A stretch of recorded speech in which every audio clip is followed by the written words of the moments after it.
আসসালামু আলাইকুম ওয়া রাহমাতুল্লাহ ওয়া বারাকাতুহু। চলে আসলাম আজকেও প্রতিদিনের ন্যায়, তবে আজকে একটু ব্যতিক্রম ধর্মীয় আলোচনা, কালের কণ্ঠ থেকে নেওয়া।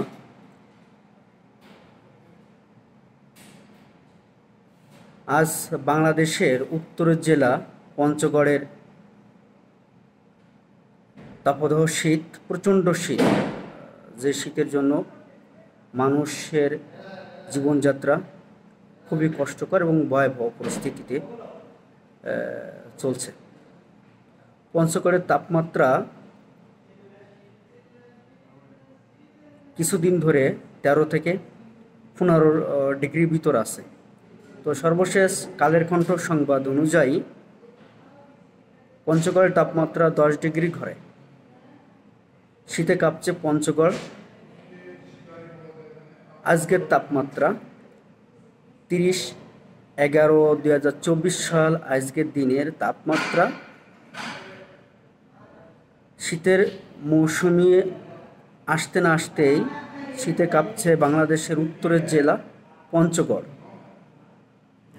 জেলা উত্তরের হিমেল বাতাসে স্থির হয়ে পড়েছে। সেখানকার জনজীবন গত কয়েকদিন ধরে এই জেলা তাপমাত্রা 10 থেকে 15 ডিগ্রির মধ্যে। এটা আবার চিন্তা করা যায়, 10 থেকে 15 ডিগ্রি তাপমাত্রার ভিতরে এতটা শীতের ভিতর কাঁপছে পঞ্চগড় জেলা আমাদের বাংলাদেশ। শীতে তো আরও অনেকটা বাকি আছে, জানি না এখানকার শীতের অবস্থা কি হবে সামনের দিনগুলোতে। তো তার মধ্যে একটু শান্তির ঘোর আসছে, সেটা আজকের তাপমাত্রা 10 থেকে 15 ডিগ্রি ভিতর ছিল এতদিন। আর আজকে যে তারিখ অনুযায়ী 30/11/2024 সন, আজকে শনিবার,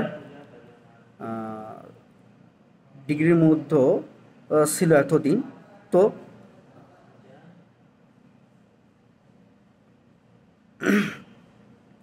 আজকে তাপমাত্রাটা 10 ডিগ্রির মধ্যে এসে পৌঁছাইছে।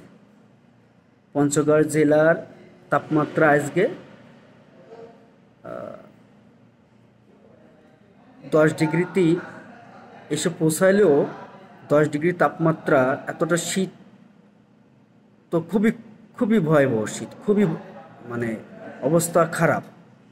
আমি সৌদিতে আছি, আমাদের সাথে যদিও বা একটু ব্যতিক্রম, কিন্তু তারপর একটুবার ভেবে দেখেন আমাদের বাংলাদেশের মতন জায়গায় যদি 13 থেকে 15 ডিগ্রি কমে 10 ডিগ্রিতে আসছে, এরপরও তো সামনে আরও দিন আসছে। তো এখানকার জীবনযাত্রা কীভাবে চলছে আল্লাহ ভালো জানে। আমরা তাদের জন্য দোয়া করি।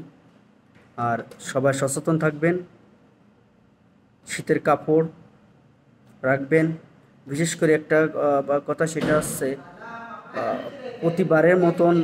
প্রতিবারই দেখা যায় যে শীতের মধ্যেও পঞ্চগড়ে ওই অঞ্চলটা, উত্তর অঞ্চলটা এত প্রচণ্ড শীত থাকে, মানে কুটো দিয়ে আগুন ধরায়, অনেকে বলে আগুন ফুয়ানো অথবা আগুন জ্বালায়। সেখানে